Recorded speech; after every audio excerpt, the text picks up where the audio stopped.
Imagine this, waking up to hundreds of hot air balloons around your RV while camping right on the grounds at the world's largest balloon fiesta, the Albuquerque Balloon Fiesta.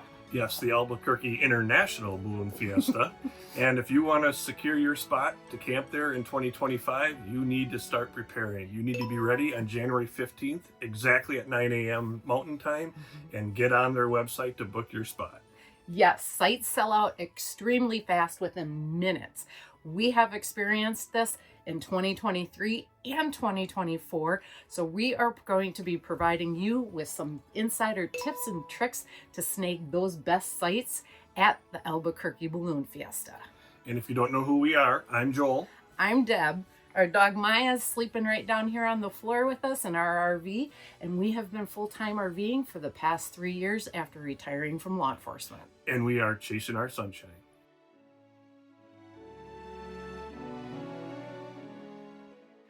All right, let's jump right into the booking process. What you're going to want to do, you're going to want to go on to the Albuquerque International Balloon Fiesta website and go to the page for RV camping.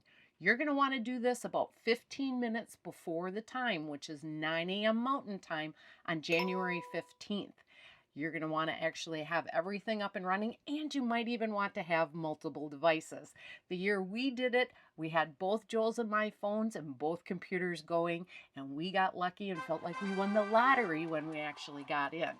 This year, however, it's a little bit different, and it's not a first come fastest keyboard wizard type thing, and it'll be a different form. Right now, there's no information up on what the exact process is, but it says that information will be coming on their website right now. So pay attention to that. And what you're also going to want to do is have your pre-planned dates and locations that you're going to want to be in. Select the different campsites and have a priority of which areas you want to be in.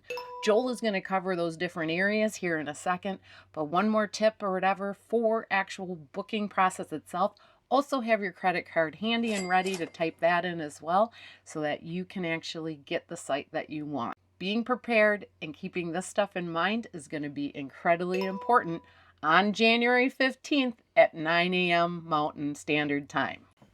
All right. Joel stepped in here to help me break down the actual different camping areas and the pricing. So we're going to first talk about the south lot, which is a little bit further away from the main grounds, but not bad. They have shuttle service, not a worries.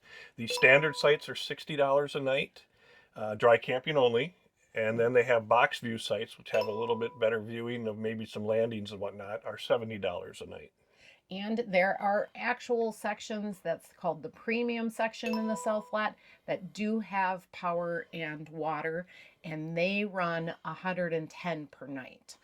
They are 30 amp, I believe. Right. But I said those are the three areas in the South Lot.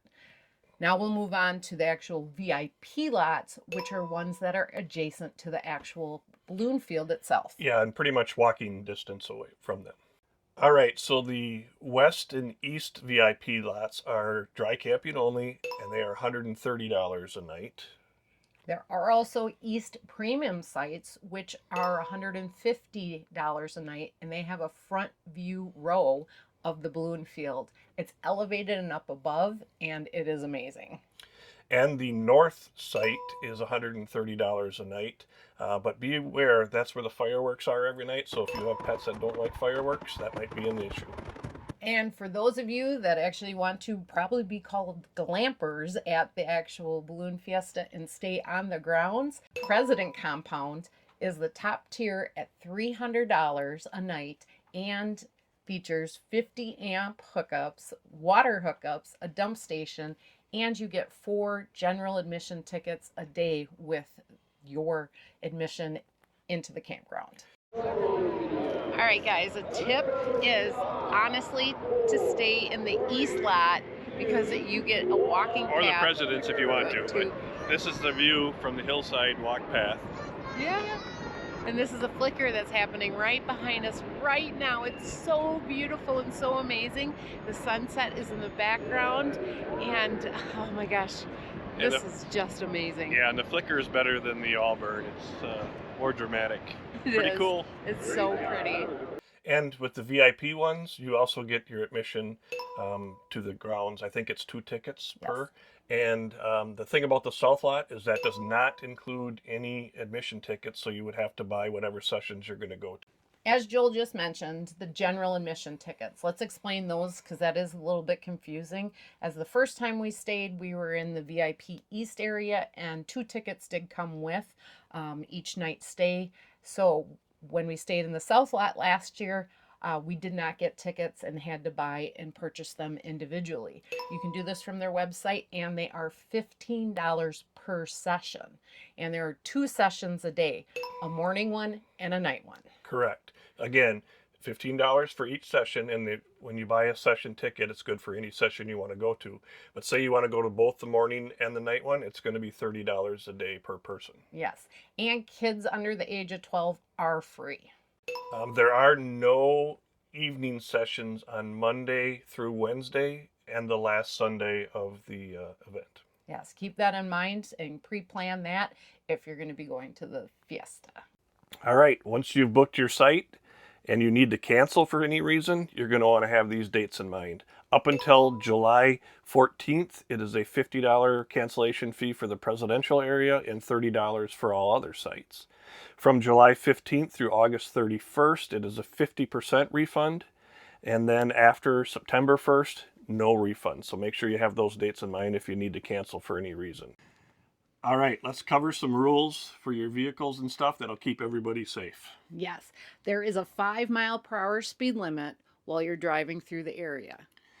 And there is no motorized transport except for medical, and no golf carts or ATVs allowed. Let's talk about generator rules. Generator rules are a little bit different at the actual fiesta itself because most people are up way early in the morning. So generator times, the only times they're not allowed, are from 10 p.m. at night to 3:30 in the morning. You heard that right. 3:30 in the morning, you can start running your generator. You got to get your coffee in before you go down to watch the balloons, or especially if you're working on a crew like we did. Oh, are you guys tired? We are. Deb's got the cobwebs in her head still. So. I do. I am not awake. Even though I was awake at 4 o'clock, I had to cuddle with Maya for about a half hour before the alarm went off. But I'm still so excited about this. But getting up this early is not for us. No.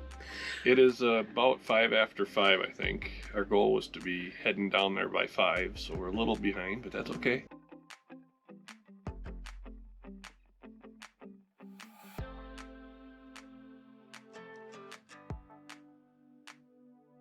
Generator noise should not be over 80 decibels, and they strictly enforce this. Yeah, so those construction generators probably aren't going to work real well. And be considerate of the people around you. Try to make sure that your exhaust is not blowing right on them. And they have a rule, the generator must be at least 2 feet off the ground if you're running it from an outside generator. Especially on the South Lot, which is built on an old dump, so there's a lot of methane around there apparently. So generators have to be off the ground, and you cannot put any stakes or anything into the ground either.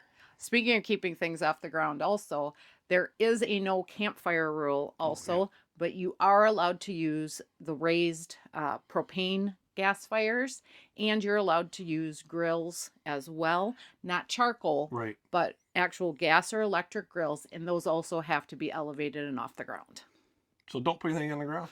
And don't put anything in the ground, right, especially if you're on the South Lot. You don't want to blow up. Just to cover a few more rules, there are no tent camping allowed in the RV lots. You also are not allowed to dump your gray and black waters onto the grounds. And there are available porta potties for you to use throughout the campgrounds and on the actual grounds themselves for the balloon fiesta. Make sure that your pets are on a leash at all times. Clean up after your pets, as always. You must do that. And then there are no pets allowed down on the grounds during the balloon fiesta except for certified medical or service animals. And make sure that you realize every night there's fireworks, so that might bother your dog, and even the burners for the balloons can upset dogs sometimes, so you're going to want to know that might happen. All right, So let's say you got on the website on January 15th and you don't get in. Or you forgot about it. Don't panic. There are a few other secret ways to get into the Balloon Fiesta. Yeah, there are RV clubs or other clubs that have reserved spots annually, so you want to get in touch with them, especially like escapees, and they have spots that are easily bookable. And that's how we got in last year in 2024 is used our membership through the Escapees RV Club and went with the Escapers group. Now, there might be additional costs to that because they are, providing the event space and other things like social events, built-in social networking, and even a support network. Yes. And there is another way to get into with actual RV tours. There were several of them there that we have seen over the years. They are a little bit more expensive than just booking it yourself or going even with the Escapees RV Club. But honestly, they think of everything, meals, events, parties, all are included with their pricing. So you may want to look into that as well. Yeah, in fact, we were camping right next to them in 2024. They had a lot of events going on, like Deb said, meals, music at night, dance parties, things like that. So that's why the additional cost.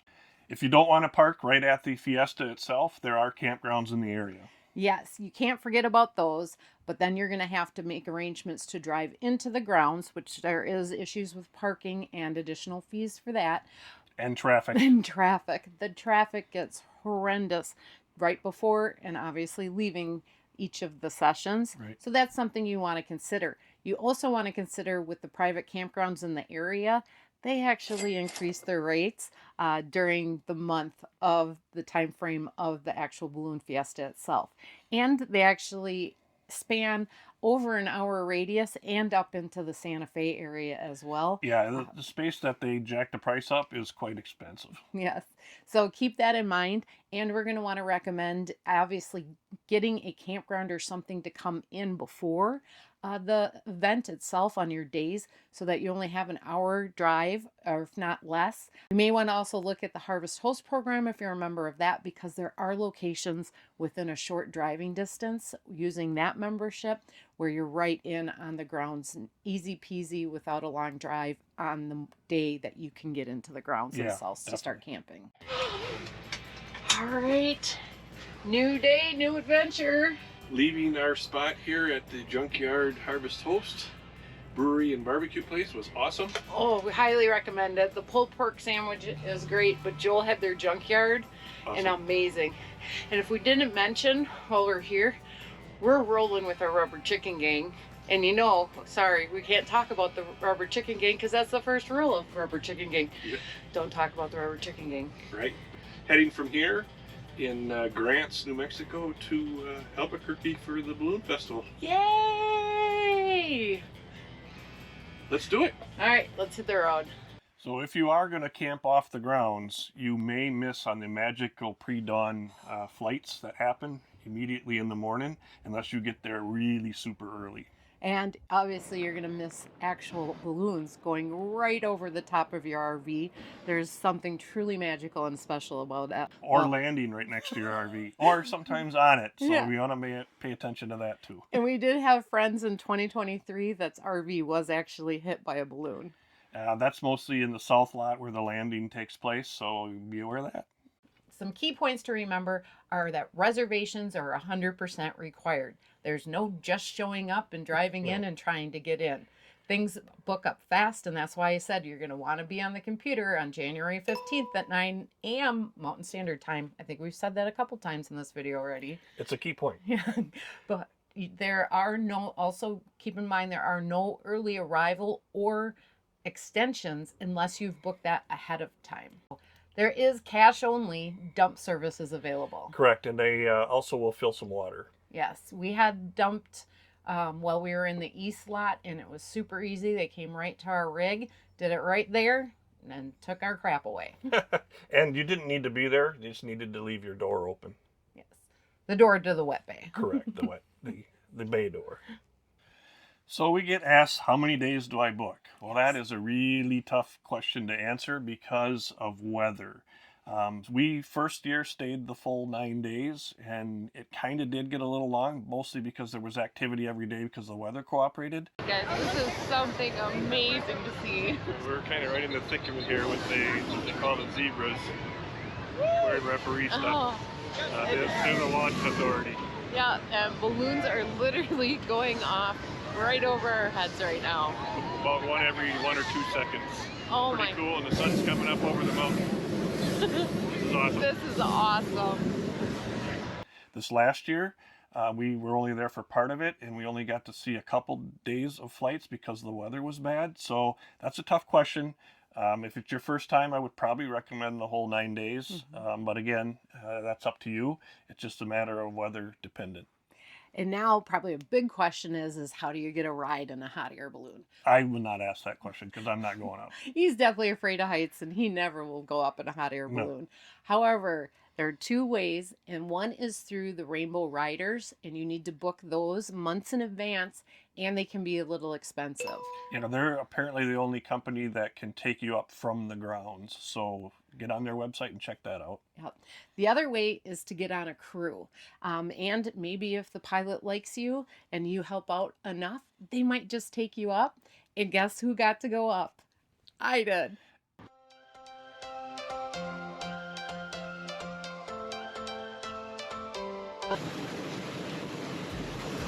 I'm in. It's that way. All right. So, Love you. Bye. we're gonna track low. We're still. I didn't realize how weightless you actually feel as you're going up. Here we go. This is amazing. Apparently I'm dropping 1,000 feet a minute. I could just start feeling it in my ears. Otherwise, this is so amazing and so smooth, and you just feel weightless. But I am feeling like my ears need to pop right now. We got this. We're gonna hit that boat. Right there. That's where we gotta throw the red beanbag, and we're on the perfect line right now.